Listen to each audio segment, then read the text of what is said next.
तैत्तिरीय उपनिषद में एकादशन वाक। वेद अध्ययन के अनंतर शिष्य को आचार्य का उपदेश।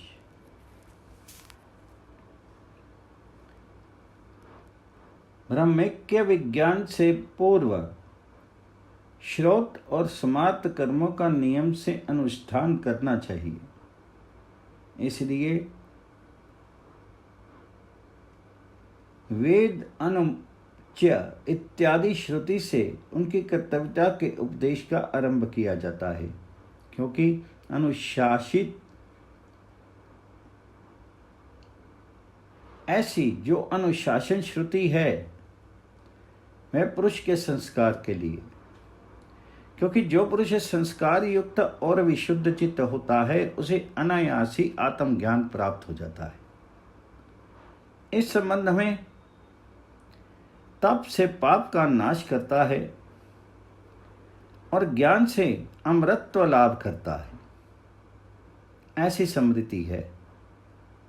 आगे ऐसा कहेंगे भी कि तप से ब्रह्म को जानने की इच्छा कर, अतः ज्ञान की उत्पत्ति के लिए कर्म करने चाहिए। अनुशासित, इसमें अनुशासन ऐसा शब्द होने के कारण उस अनुशासन का अतिक्रमण करने पर दोष की उत्पत्ति होगी। कर्मों का उपन्यास पहले किया जाने के कारण भी ये निश्चय होता है कि ये कर्म विद्या की उत्पत्ति के लिए हैं। कर्मों का उपन्यास केवल ब्रह्म विद्या का निरूपण आरंभ करने से पूर्व ही किया गया है। ब्रह्म विद्या का उदय होने पर तो अभय प्रतिष्ठा को प्राप्त कर लेता है, किसी से भी भय नहीं मानता, मैंने कौन सा शुभ कर्म नहीं किया इत्यादि वाक्यों द्वारा कर्मों को निकिंचनता ही दिखलाएंगे। इससे विदित होता है कि कर्म पूर्व संचित पापों के क्षय के द्वारा ज्ञान की प्राप्ति के लिए ही है। अविद्या कर्म से मृत्यु अधर्म को पार करके विद्या उपासना से अमृतत्व लाभ करता है। इस मंत्र वर्ण से भी ये बात प्रमाणित होती है। अतः पहले 9 अनुवाक में जो रीत आदि का उपदेश किया है वह उसके अनार्थक्य की निवृत्ति के लिए है, तथा यहाँ ज्ञान की उत्पत्ति के हेतु होने से उसकी कर्तव्यता का नियम करने के लिए है। वेद अध्ययन करने के अनंतर आचार्य शिष्य को उपदेश देता है, सत्य बोल, धर्म का आचरण कर, स्वाध्याय से प्रमाद मत कर, आचार्य के लिए अभीष्ट धन ला करके उसकी आज्ञा से स्त्री परिग्रह कर और संतान परंपरा का छेदन मत कर। सत्य से प्रमाद नहीं करना चाहिए, धर्म से प्रमाद नहीं करना चाहिए, कुशल आत्म रक्षा में उपयोगी कर्म से प्रमाद नहीं करना चाहिए, ऐश्वर्य देने वाले मांगलिक कर्मों से प्रमाद नहीं करना चाहिए, स्वाध्याय और प्रवचन से प्रमाद नहीं करना चाहिए, देव कार्य और पितृ कर्मों से प्रमाद नहीं करना चाहिए। तो मातृदेव, माता ही जिसका देव है ऐसा हो, पितृदेव हो, आचार्य देव हो और अतिथि देव हो, जो अनिंद्य कर्म है उन्हीं का सेवन करना चाहिए, दूसरों का नहीं। हम गुरुजनों के जो शुभ आचरण हैं तुम्हें उन्हीं की उपासना करनी चाहिए, दूसरे प्रकार के कर्मों की नहीं। जो कोई आचार्य आदि धर्मों से युक्त होने के कारण हमारी उपेक्षा भी श्रेष्ठ ब्राह्मण हैं, उनका आसन आदि के द्वारा तुझे आश्वासन श्रम अपहरण करना चाहिए, श्रद्धापूर्वक देना चाहिए, अश्रद्धापूर्वक नहीं देना चाहिए, अपने ऐश्वर्य के अनुसार देना चाहिए, लज्जापूर्वक देना चाहिए, भय मानते हुए देना चाहिए, सवित मैत्री और कार्य के निमित्त से देना चाहिए। यदि तुझे कर्म या आचार के विषय में कोई संदेह उपस्थित हो तो वहाँ जो विचारशील कर्म में नियुक्त आयुक्त, स्वेच्छा से कर्मपरायण, अरुक्ष, सरलमति एवं धर्म अभिलाषी ब्राह्मण हों, उस प्रसंग में वे जैसा व्यवहार करें वैसा ही तू भी कर। इस प्रकार जिन पर संशय युक्त दोष आरोपित किए गए हों उनके विषय में वहाँ जो विचारशील कर्म से नियुक्त अथवा आयुक्त, दूसरों से प्रेरित ना होकर के स्वतः कर्म में प्राण, सरल हृदय और धर्म अभिलाषी ब्राह्मण हों, वे जैसा व्यवहार करे तो भी वैसा ही कर। ये आदेश विधि है, ये उपदेश है, ये वेद का रहस्य है और ईश्वर की आज्ञा है। इसी प्रकार तुझे उपासना करनी चाहिए, ऐसा ही आचरण करना चाहिए। वेद का अध्ययन कराने के अनंतर आचार्य अंतेवासी शिष्य को उपदेश करता है, अर्थात ग्रंथ ग्रहण के पश्चात अनुशासन करता है, उसका अर्थ ग्रहण कराता है। इससे ज्ञात होता है कि वेद अध्ययन कर चुकने पर भी ब्रह्मचारी को बिना धर्म जिज्ञासा किए गुरुकुल से समवर्तन अपने घर की ओर प्रत्यागमन नहीं करना चाहिए। कर्म का यथावत ज्ञान प्राप्त करके उनके अनुष्ठान का आरंभ करें। इस स्मृति से भी यही सिद्ध होता है। किस प्रकार उपदेश करता है सो बतलाते हैं। सत्य बोल और जो कहने योग्य बात प्रमाण से जैसी जानी गई हो उसे उसी प्रकार कहे। इसी प्रकार धर्म का आचरण कर। धर्म ये अनुष्ठान करने योग्य कर्मों का सामान्य रूप से वाचक है, क्योंकि सत्य आदि विशेष धर्मों का तो निर्देश कर ही दिया है। स्वाध्याय अर्थात अध्ययन में प्रमाद मत कर। आचार्य के लिए प्रिय उनका अभीष्ट धन ला करके और विद्यादान से और ऋण होने के लिए उन्हें देकर के आचार्य के आज्ञा देने पर अपने अनुरूप स्त्री से विवाह करके प्रजातंतु संतति क्रम का छेदन ना कर, अर्थात प्रजा संतति का विच्छेद नहीं करना चाहिए। तात्पर्य यह कि यदि पुत्र उत्पन्न ना हो तो वे पुत्र काम्या, पुत्रेष्टि आदि कर्मों द्वारा उसकी उत्पत्ति के लिए यत्न करना ही चाहिए।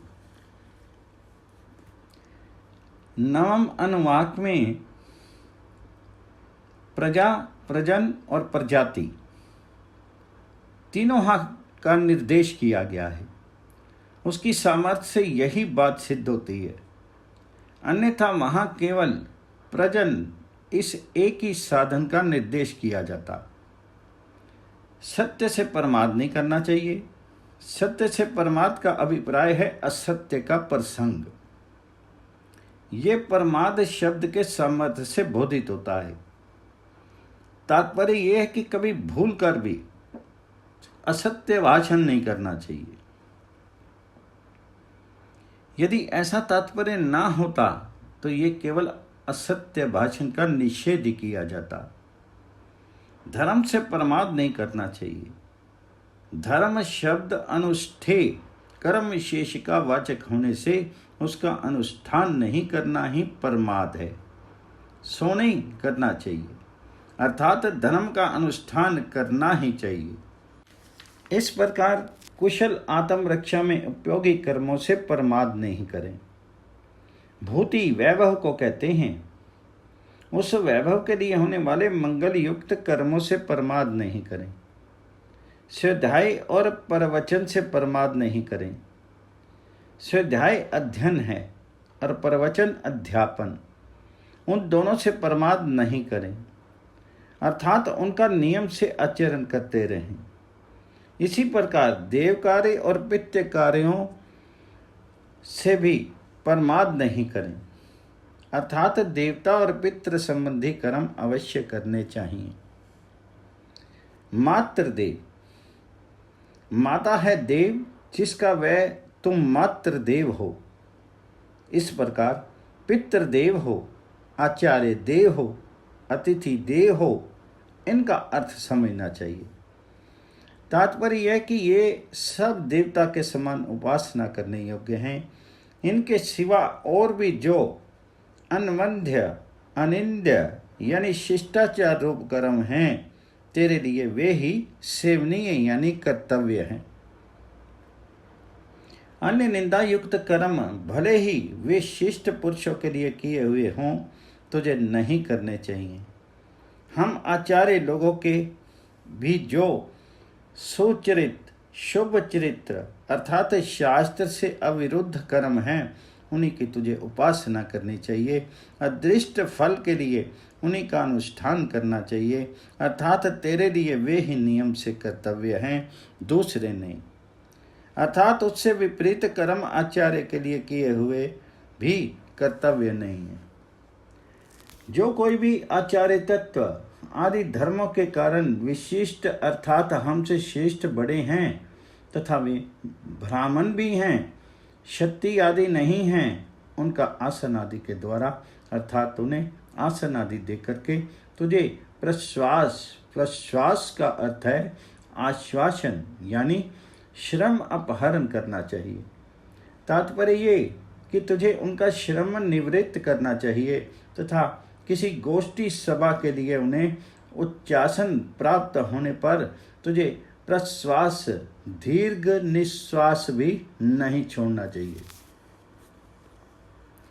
तुझे केवल उसके कथन का सार ग्रहण करने वाला होना चाहिए। इसके सिवा तुझे जो कुछ दान करना हो वह श्रद्धा से ही देना चाहिए, अश्रद्धा से नहीं। श्री अर्थात विभूति के अनुसार देना चाहिए। हरीम लज्जापूर्वक देना चाहिए, भी भय मानते हुए देना चाहिए तथा संविध यानी मैत्री आदि कार्य के निमित्त भी देना चाहिए।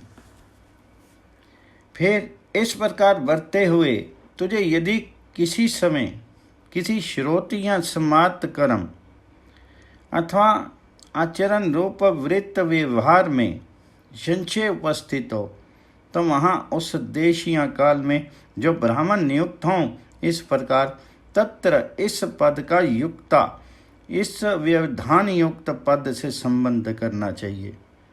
और जो सम्मर्शी विचारक्षम युक्त कर्म अथवा आचरण में पूर्णता तत्पर आयुक्त किसी दूसरे से प्रयुक्त न होने वाले अर्थात शिक्षा से प्रवृत्त अलुक्ष्य अरुक्ष अर्थात अक्रूरमति सरल चित्त और धर्मकामी अदृष्ट फल की इच्छा वाले अर्थात कामनावश विवेक शून्य न हो, वे ब्राह्मण उस कर्म या आचरण में जिस प्रकार बर्ताव करें उसी प्रकार तुझे भी बर्ताव करना चाहिए। इसी प्रकार अव्याख्यातों के प्रति अव्याख्यात अभियुक्त अर्थात जिन पर कोई संशय युक्त दोष आरोपित किया गया हो, उसके प्रति जैसा पहले ये तत्र इत्यादि से कहा गया है उसी सब व्यवहार का प्रयोग करना चाहिए। ये आदेश अर्थात विधि है। ये पुत्र आदि को पिता आदि का उपदेश है। ये वेद उपनिषद वेद का रहस्य यानी वेदार्थ है। यही अनुशासन यानी ईश्वर का वाक्य है अथवा आदेश वाक्य विधि है, ऐसा कहने पहले कहा जा चुका है। इसलिए यह सभी प्रमाणभूत उपदेश को का अनुशासन है। क्योंकि ऐसा है इसलिए पहले जो कुछ कहा गया है वह सब इसी प्रकार उपासनीय करने योग्य है। इस प्रकार ही इसकी उपासना करनी चाहिए। ये उपासनीय ही है, अनुपास्य नहीं है। इस प्रकार यह पुनरुक्ति उपासना के आदर के लिए है।